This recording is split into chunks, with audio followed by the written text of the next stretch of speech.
गणेशोत्सव अवघ्या काही दिवसांवरती आलेला आहे. मुंबईमध्ये थाटामाटाने खरं तर गणेशोत्सव साजरा केला जातो आणि 2 दिवसापूर्वी पंतप्रधान नरेंद्र मोदी यांनी मन की बातमध्ये संवाद साधत असताना म्हटलं की गणेशोत्सव जो आहे तो करत असताना पीओपीच्या मूर्त्यांच्या ऐवजी शाडू मातीच्या आणि मातीच्या मूर्त्यांना प्राधान्य द्या, अशा प्रकारचं वक्तव्य पंतप्रधान नरेंद्र मोदी यांनी केलं होतं. यानंतर मंडळांना या संदर्भात काय वाटतं हे आपण परळचा राजा मंडळाचे विश्वस्त बबन शिरोडकर आपल्यासोबत आहेत. आपण त्यांच्याशी बातचीत करणार आहोत.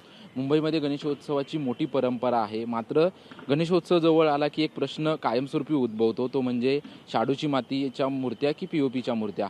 मोदींनी आता थेट आवाहन केलंय की जे गणेशोत्सव मंडळ असतील किंवा घरगुती गणेशोत्सव असेल तर यावेळी शाडूच्या मातीच्या मूर्त्यांना प्राधान्य द्यावं.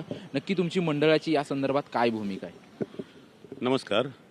सर्वप्रथम तुमचे आभार की या मुद्द्यावर चर्चा होते. मुळात मंडळं ही देखील स्वतः पर्यावरणपूरक कार्य करतच असतात. आता शाडूची माती की पीओपी हा एक मोठा विषय आहे. पीओपीमध्ये विषारी घटक आहे की नाही यावर गेली कित्येक वर्ष चर्चा अभ्यास चालू आहे. काकोडकरांचा अहवाल असेल, पोल्युशन मंडळाचा अहवाल असेल, पण यावर मला वाटते अजूनही वेगळ्या दिशेने अभ्यास करायची गरज आहे असं मंडळांना वाटते. कारण उंच मूर्त्या हा या उत्सवाचा गाभा आहे आणि हे आकर्षण फक्त मुंबई महाराष्ट्रापुरतं राहिलेलं नाही आहे. हे जगभरात झालेलं आकर्षण आहे आणि हा उत्सव काय देतो आहे तेही बघितलं पाहिजे. हा उत्सव देतो आहे एका मोठ्या आर्थिक चक्राला बळ. तुम्ही बघा, 5 रुपयाचा दुर्वा विकणाऱ्यापासून ते लाखो रुपयाचे सेट ह्या उत्सवादरम्यान लागत असतात. यामध्ये अनेक, मग तुम्ही सोशल मीडिया टीममधून सॉफ्टवेअर एजन्सी म्हणा, ग्रेन एजन्सी म्हणा, स्टील एजन्सी म्हणा, सगळ्या उद्योगाला या आता मंडप बांधणी चालू झालेली आहेत सगळ्यांची. तिथे लागणारे बांबू, ताडपत्र्या, विविध कार्यातना रंग करणारे कामगार म्हणा, रंगकर्मी म्हणा, मातीचा व्यवसाय म्हणा, या सगळ्यांना चालना मिळते आणि एक उदरनिर्वाहाचं मोठं साधन बनलेलं आहे. अशा वेळेला यावर फार मोठा अभ्यास होणं गरजेचं आहे.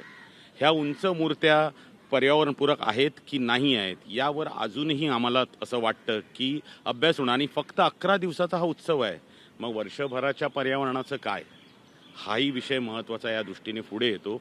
तर आम्ही सगळ्या गोष्टींचा आदर करतो आणि एवढंच सांगतो की हा उत्सव जपला गेला पाहिजे. ह्या उत्सवात ना तुम्ही बघाल सामाजिक बांधिलकी जपणारे तरुण तयार होत आहेत. आता काही गोष्टी तुरळक चुकीच्या दाखवल्या जातात, ही गोष्ट अतिशय चुकीची आहे. इथे एकोप्याची भावना निर्माण करणारा सगळ्यात मोठा कुठला उत्सव असेल तर तो गणेश उत्सव आहे. रक्तदान शिबिरं बघा, सगळ्यात जास्त कोण घेत असतील तर गणेश उत्सव मंडळ घेतात. महाराष्ट्रावर किंवा भारतात कुठेही संकट आलं तर बघा ह्या मंडळाचे कार्यकर्ते, सगळ्याच मंडळांचे कार्यकर्ते आपापल्या परीने, कोण लाख रुपये, कोण 10 लाख रुपये, कोण कोटी, जे जशी असेल तशी मदत पोचवत असतात.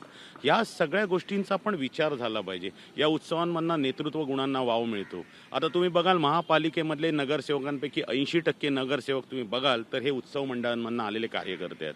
आमदार बघा मुंबईमधले, हे सगळे कधी ना कधी उत्सव मंडळाचे कार्यकर्ते होते. मग हा उत्सव आणि पण काही सकारात्मक गोष्टी देतो आहे, त्याचा विचार झाला पाहिजे आणि अभ्यासपूर्ण विवेचन झालं पाहिजे ह्यावर. गेल्या वेळेस हायकोर्टानं पीओपीच्या मूर्त्यांना 1 वर्षासाठी परवानगी दिली होती. पुन्हा 1 वर्षानंतर तोच प्रश्न उद्भवतोय. यावेळेस देखील हायकोर्टानं असं सांगितलंय की पंतप्रधानांनी आवाहन केल्यानंतर महानगरपालिकेची आणि राज्य सरकारची भूमिका काय आहे. पण आता आपण मुंबईमध्ये पाहतोय, तुम्ही म्हणताय की हा वर्षानुवर्ष चाललेलं चक्र आहे. आता सर्व मंडळांची तयारी सुरू झालेली आहे, मूर्त्या बुकिंग झालेल्या आहेत, काहींच्या मूर्त्या देखील तयार झालेल्या आहेत. तुम्हाला वाटत नाही का हे पूर्ण गणेशोत्सव यायच्या अगोदर 2 महिने चर्चा करण्याच्या ऐवजी अगोदरच काहीतरी पर्याय काढला पाहिजे यावर? निश्चितच. मी मगाशी म्हणालो तसं विधानसभा म्हणा, आणि राज्यसभेत पण म्हणा किंवा लोकसभेत म्हणा, महानगरपालिकेत म्हणा, इथनं विविध नेते सगळे गेलेले आहेत. या सर्वांनी यामध्ये अभ्यासपूर्ण चर्चा केली पाहिजे. आता मंडप कारखाने लागले आहेत, कारखान्यांना परवानग्या मिळाल्या, त्यांची कामं सुरू झाली, काही मूर्त्या देखील उभ्या राहिलेल्या आहेत. अशा वेळेला हा प्रश्न या उत्सवाला, या भावनेला कुठेतरी कार्यकर्त्यांमध्ये एक संभ्रम निर्माण करणारी चर्चा होऊ शकते. त्यामुळे ह्याच्यावर पूर्णपणे एक वर्षभर चर्चासत्र होऊन, आणि पीओपी पीओपीमध्ये विषारी घटक आहेत का, आणि आता विज्ञान इतकं जर पुढे गेलं आहे, आपण म्हणतो अभ्यास पूर्ण चालू आहे, तर हे विषारी घटक बाजूला करता येतील का, की पीओपीपासून कसं प्रदूषण नियंत्रित करता येईल, काय करता येईल, किंवा ते होते आहे का आणि किती प्रमाणात होत आहे, याचा पूर्णपणे अभ्यास केला पाहिजे. तुम्हाला वैयक्तिक काय वाटतं की शाडू मातीच्या मूर्त्यांना प्राधान्य दिलं पाहिजे की पीओपीच्या मूर्त्यांना प्राधान्य दिलं पाहिजे? कारण गेल्या अनेक वर्षांपासूनचा हा प्रश्न आहे. मंडळ, महानगरपालिका, राज्य सरकार, केंद्र सरकार यामध्ये अनेक चर्चा करते, पण कायमस्वरूपीचा पर्याय निघालेला नाही.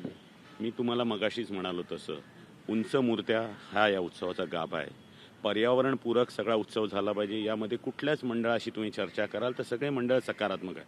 पण मुळात POP मध्ये काय घटक दूषित आहेत आणि POPचा नक्की काय अडसर आहे यावर माझ्या मते अभ्यासपूर्ण चर्चा झाली. त्यानंतरच यावर आपण बोलू शकतो.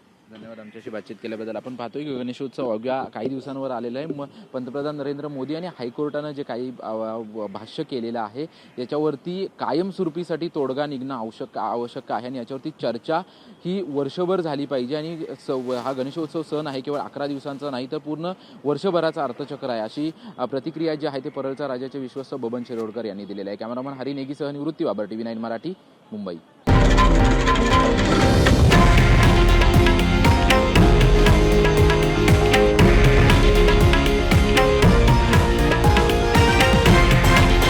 हे आहे देशातील नंबर 1 न्यूज नेटवर्क आणि आपण पाहत आहात TV9 मराठी, एकमेव.